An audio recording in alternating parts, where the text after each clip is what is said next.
thank you, Namrata, for stimulating me with your book. Yeah, yeah, I'm glad I was able to stimulate you because yeah, it's And it resonated.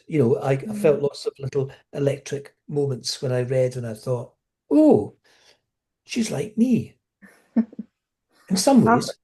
yeah, yeah, no, but I will say the same after speaking with you for about even an hour now. Like I think Yeah, yeah, we're quite similar and yeah. had quite a lot of similar experiences in life and yeah, yeah.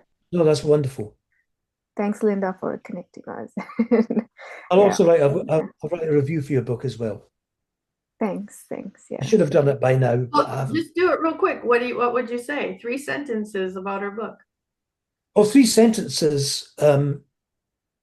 I would say, a demonstration of, child to adult with all the inconsistencies of parenting, culture change, coming through it with rich knowledge and able to apply it ultimately to children in school.